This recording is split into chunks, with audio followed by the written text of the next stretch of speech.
John Krasinski with The Athletic. Mike, just in that short time that you had coming over after the draft and then after the trade, and then looking back on what you experienced with the team, what really kind of stood out to you as you went into the summer, good and bad, on what you think this team needs to do to take that next step? Honestly, I left the last playoff game, wondering honestly like how good we could have been, given the fact that we were down a few guys most of that time I was here. If it wasn't Cat, it was Jaden, it was Nas, it was just different guys kind of in and out. Ant missed a few games there.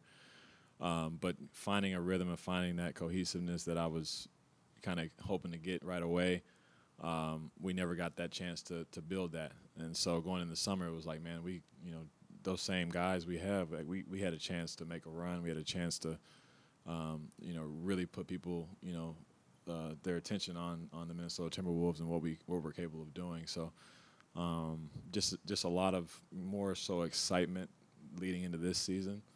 Because we've got those same guys back. We've added a few guys, and so far everybody's healthy. So just trying to keep that and see what we can do. Rudy was saying that kind of he felt as the year came to a close that the team was figuring out how to play together a little bit more, knowing him like you do. Do you think year two for him, just being in the same spot, is going to make a big difference for him as he kind of tries to get back to the player that he has been? I think so. I think the year for him was kind of up and down as far as just trying to understand who he is for this team and what we ask of him, and what the players around him, and playing with a different unit, different players. Like, you have to adjust to the team that you're on, and I've been on a lot of different teams, and just the personnel plays a big role in who you might be that year. So for him, I think he was finally kind of finding his role, finding his niche, and what we need from him, and what Finchie needs from him, what Ant, what Cat, like, who's going to be on the court the most together. Like, all those really dictate on who he can be and his max potential. So I think he's feeling good and comfortable about it. We're feeling good about it as a team, so we're looking forward to seeing what he does this year. Chris Hine from the Star Tribune. Mike, kind of along the lines of what you were saying before, at this point in your career, how much do you value wanting to win a title? And does that figure into maybe where you might be playing in future years here? And do you see that kind of potential here in Minnesota?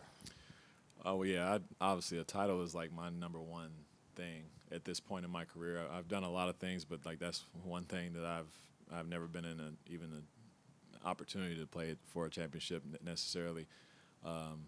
So, whether that's here, which I think that, like I said, last year our team, if we were healthy, we were a team that I think could have been the Denver Nuggets of last year, where nobody was really like thinking about us as a real threat. But after we left the series, you would have been like, man, that team had a chance. So given the personnel we have here, like, I'm excited to reach a goal like that, or have an opportunity to reach a goal like that with the guys we have here.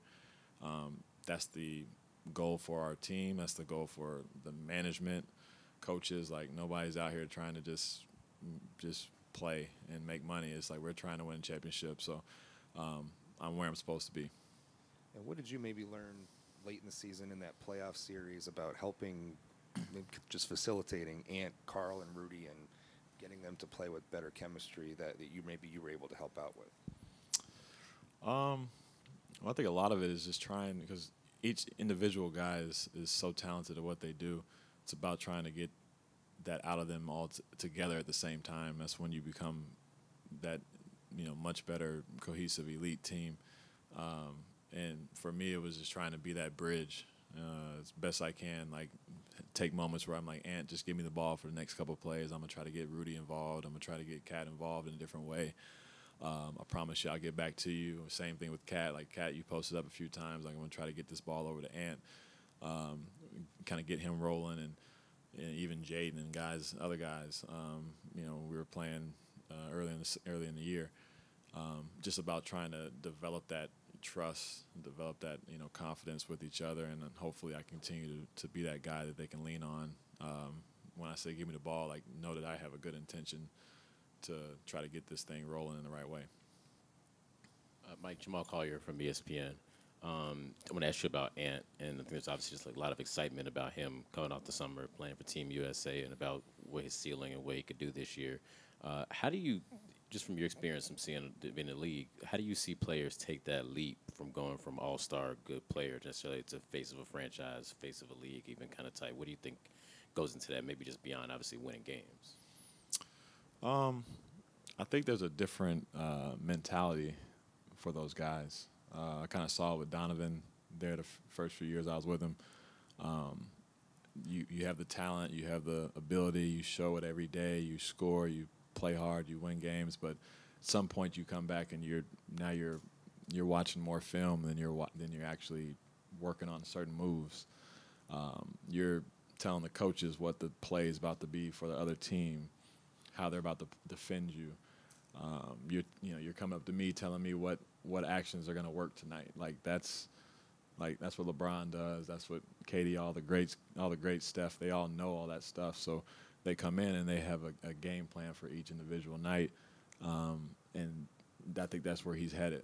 Where he's getting to that level of that IQ where he's like, I know what to expect tonight. I know I'm gonna get double teamed. I gotta trust my teammates.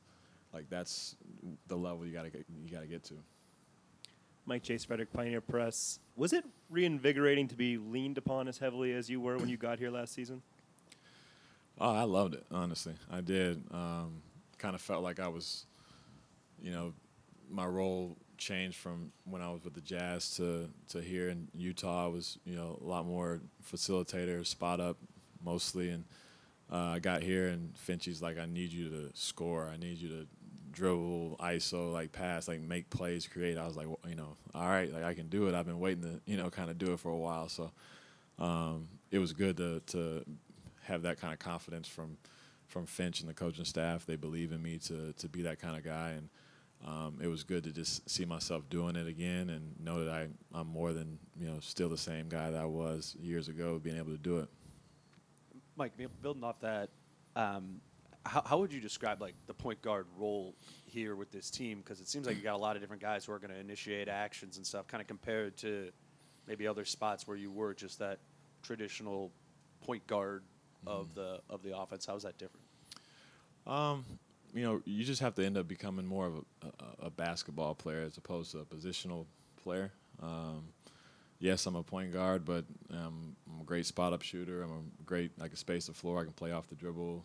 And everybody else around us kind of has that same skill set. We have a lot of guys who can play multiple positions, so I don't want to be kind of isolating on one aspect of a game as far as what my game can bring to a game and anybody else's game as well. So I just try to flow with the five-man personnel we got out there, and whoever brings it up, and we work around it. Brett Robson with Men Post. Given that there's no heir apparent really at point guard after you, and the fact that Tim Conley just said he would love to see you kind of end your career here, as you move forward, how do you extend your career beyond just conditioning, the way you play on the court? What tricks have you picked up, or just in whether it's attitude or little cheating things that you're able to do? How do you extend your career? I can't tell you everything, but a lot of it for me at this point is you try not to take many hits. Like if you're playing defense, I try not to get screened. That's number one. If I get hit, the more hits you take over time, eventually something's gonna happen. So, being a smarter player, when I was younger, I ran around a lot. I jumped around a lot. I just got in the air for no reason. I might be running real fast in a game, but in my mind, I'm calculating steps, where I'm gonna stop at next, because I'm not trying to get lost and step on somebody's foot. So just being real, intentional on what you do outside of the work that you prepare yourself with in the off season every day, and things you have to accomplish on a daily just to get up and perform. Diet, all that stuff is super important. So I'm just trying to stay on it as best I can and for as long as I can. Larry Fitzgerald, National Programming Network. How important is the relationship between you and the head coach, and keeping that in mind dealing with play after play after play and getting away from fast breaks. Yeah. I think the relationship between a point guard and a coach is it's got to be one of the most important on the team. Like, you have to be the extension of the coach on the court.